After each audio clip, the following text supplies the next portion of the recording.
Exception access violation, 10 easy fixes.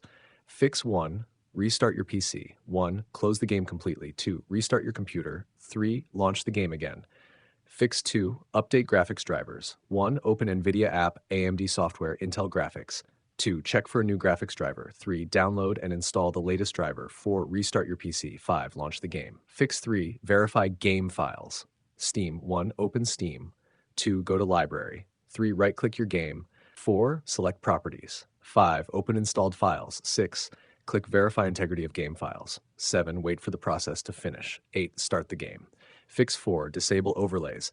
Temporarily disable Steam overlay, Discord overlay, NVIDIA AMD overlay, Xbox Game Bar, then restart the game. Fix 5, clear shader cache. 1, open Windows settings. 2, go to System, Storage, Temporary Files. 3, select DirectX shader cache. 4, click Remove Files. 5, restart your PC. 6, launch the game. Fix 6, disable overclocking. 1, open your GPU-CPU tuning software. 2, return GPU and CPU settings to default. 3, apply the changes. 4, restart your computer. 5, test the game again. Fix 7, update Microsoft Visual C++ redistributable. 1, download the latest Microsoft Visual C++ redistributable packages from Microsoft.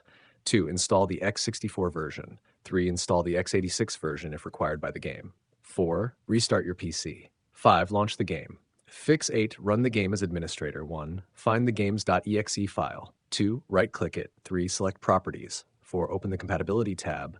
5, enable Run this program as an administrator. 6, click Apply OK. 7, start the game.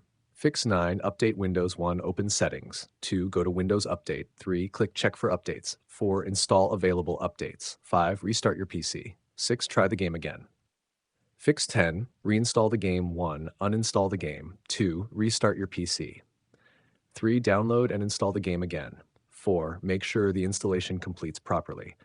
5, launch the game and check if the error is fixed.